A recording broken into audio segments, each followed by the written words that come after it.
మార్కాపురం జిల్లా రాచర్ల మండలానికి 12 క్వింటాల జీలుగా 15 క్వింటాల పిల్లి పెసర మరియు 7 క్వింటాల జనుము విత్తనాలను కేటాయించినట్లు రాచర్ల మండల వ్యవసాయ అధికారి షేక్ మహబూబ్ బాషా తెలిపారు. నమస్కారం, నా పేరు షేక్ మహబూబ్ బాషా, మండల వ్యవసాయ అధికారి రాచర్ల. ముఖ్యంగా ప్రభుత్వం ద్వారా 50% సబ్సిడీలో పచ్చి రొట్టె విత్తనాలు రైతులకు అందిస్తున్నాము. ముఖ్యంగా రైతులు మన సేంద్రియ ఎరువులు అనేది వాడకం అనేది బాగా తగ్గిపోయింది.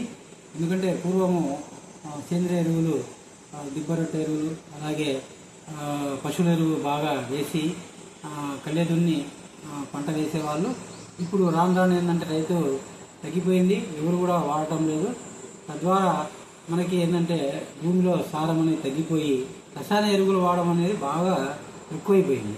సో దాన్ని తగ్గించడానికి ప్రభుత్వం పచ్చిరొట్ట ఎరువులు దాని ఆ రూపంలో పచ్చిరొట్ట విత్తనాలను మనం రైతుకు సరఫరా చేస్తూ ఉన్నాం 50% సబ్సిడీలో. ఈ పచ్చిరొట్ట విత్తనాలు జనుము, జీలుగా, పిల్లి పెసర 3 రకాలు అందిస్తూ ఉన్నాము. మన మండలానికి జనుము 7 క్వింటాలు, పిల్లి పెసర 15 క్వింటాలు, అలాగే జీలుగా 12 క్వింటాలు మనకి ఇవ్వడం జరిగింది.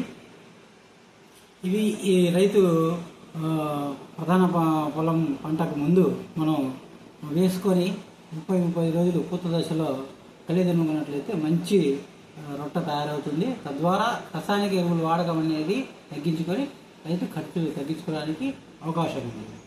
కావున రైతులందరూ మా ప్రతి గ్రామంలో ఉన్న వ్యవసాయ సహాయకులను సంప్రదించి పచ్చిరొట్ట విత్తనాలు తీసుకోవాలని కోరుతా ఉన్నాను.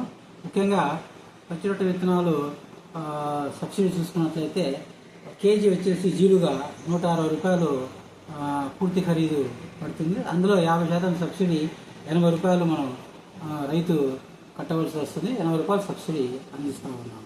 అది 10 కేజీల రూపంలో 10 కేజీల ప్యాకెట్ మనకి అందుబాటులో ఉంది. అలాగే వచ్చేసి జనుము కేజీ 154 రూపాయలు పూర్తి ఖరీదు. అందులో సబ్సిడీ పోను 77 రూపాయలు రైతు కట్టవలసి వస్తుంది. 77 రూపాయలు ప్రభుత్వం సబ్సిడీ అందిస్తూ ఉంది. ఇది కూడా 10 కేజీలు ప్యాకెట్ రూపంలో అందిస్తూ ఉన్నాము. అలాగే పిల్లి పెసర కేజీ వచ్చేసి 196 రూపాయలు పూర్తి ఖరీదు. 98 రూపాయలు రైతు కట్టవలసి వస్తుంది. 98 రూపాయలు సబ్సిడీ గవర్నమెంట్ అందిస్తూ ఉన్నారు. 8 కేజీల ప్యాకెట్ రూపంలో అందిస్తూ ఉన్నాము.